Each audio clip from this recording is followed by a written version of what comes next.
Willie D Live. What's up, family? Donald Trump, your president, might have lost a supporter. I'm talking about a huge supporter. One who swung real hard and long on his disco balls. That dude right there, Kid Rock.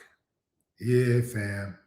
Kid Rock ain't too happy with Trump these days. I mean, but he's still gonna kiss the rain, but he ain't really too happy because Donald Trump's DOJ settled with Live Nation in their antitrust lawsuit.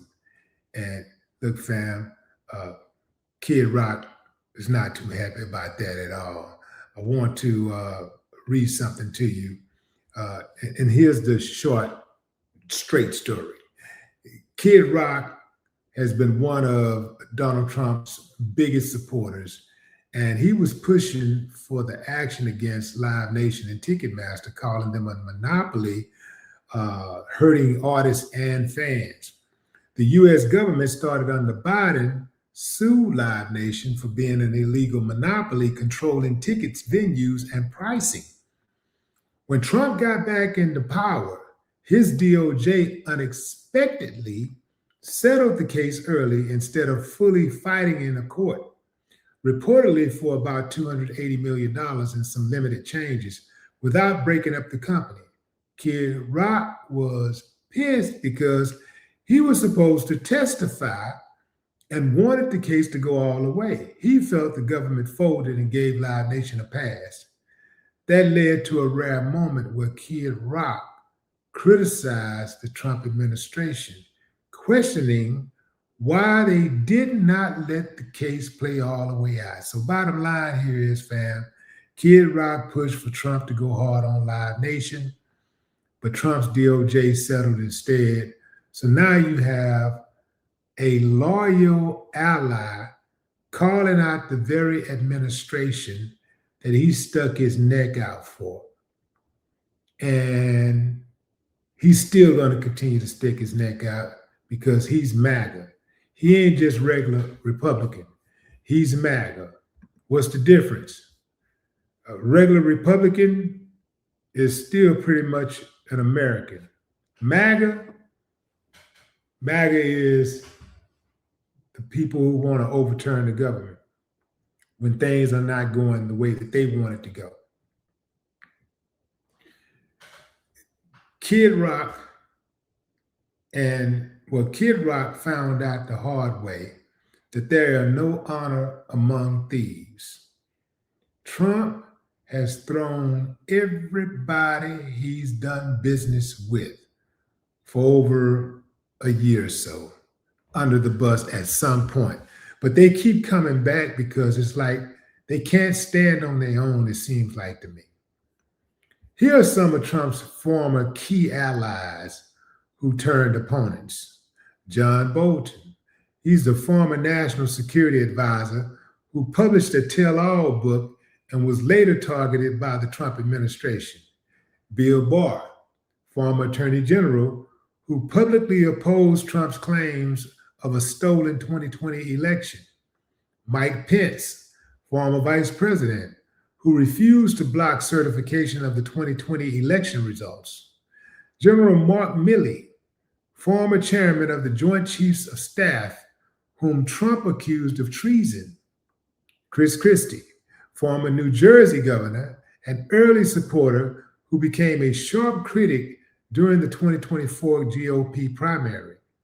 Rex Tillerson, former Secretary of State, who described Trump's understanding of policy as limited. And he was being very generous with that. Nikki Haley, former UN ambassador who criticized Trump's foreign policy and actions regarding January 6th. John Kelly, former chief of staff, who has criticized Trump's respect for democratic institutions. And here are some others who were targeted. James Comey, who was the former FBI director who Trump labeled a dirty cop and target of prosecution according to this YouTube video, right? Letitia James, the New York attorney general who prosecuted him. And then there was Mark Zuckerberg, who is the boss over at Facebook, Meta, right? You had so many more. You got some of his newest opponents. You got MTG, one of the biggest ones. I mean, she was all the way in the camp.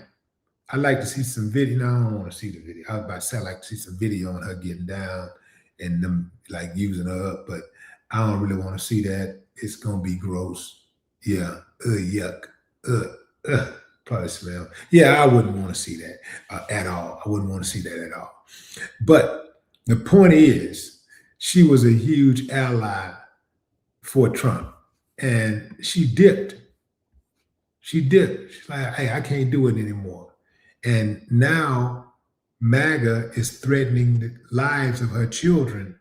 And she reached out to Trump to try to ask him to help her out, try to ask him to appeal to the uncivilized mutts who are his minions. And he told her, hey, look, if something happened to your son, it's your fault. You should have never betrayed me. So I don't know if I've ever seen one person make so many enemies. I don't think I've ever seen one person who starts off with friends and their friends become enemies. So many friends or even associates become enemies. I'm talking about sworn enemies where he tried to destroy their lives and destroy their careers. I mean, he goes in to try to get rid of them. Why even become cool with a dude like that in the first place when you know, unless you sell your soul, unless you hand him the jar of Vaseline, you're going to get thrown under the bus at some point. At some point, he's going to betray you. He sat up there and laughed in Kid Rock's face, and Kid Rock laughed in his face in the Oval Office. And Kid Rock thought he had a true ally.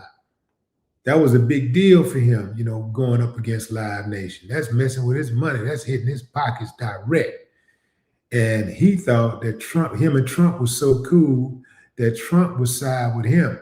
Trump was siding with the money, man. 280 million. I wonder how much Trump got out of that. Now, that money was supposed to go back to the states that had the fans who bought tickets who allegedly were taken advantage of. But I can guarantee you some of that money found its way into Trump's coffers. Yeah. Ain't no way he just walked away from that deal like that. Or he not walked away from the deal, but made a deal without getting some paper out of it. He always makes sure that he gets some kind of money out of the deal. Kid Rock, but it's birds of a feather. It's birds of a feather. Remember how when Kid Rock, some of y'all may have enough information to know that when Kid Rock first started out, he started out as a rapper, not as a so-called rock star, country star. He started off as a rapper, and he was very much ingrained in Black culture and Black society and hip-hop society, right? Well, he wasn't that good of a rapper, and things didn't work out for him. So he started messing with the country music and the rock music, and that took off for him. And once that hit, he straight up distanced himself from the entire hip hop landscape. That lets you know, out the gate, he just came in as a culture vulture. He never loved it at all. He never cared about the people that was in the game at all. None of the guys who was teaching him the ropes, who he was influenced by, he never cared about none of that. Because once he got what he wanted, once he got that fame and that attention, He started going straight Mac and started waving the Confederate flag, doing everything he could to uplift those country bumpkins. You dig what I'm saying? I'm talking about the Confederate country bumpkins. He did everything he could to uplift them. So dude was faking the whole time. That's why we got to be real careful who we let in. What say you, fam? Drop a comment. I'd love to hear your thoughts. No more talk.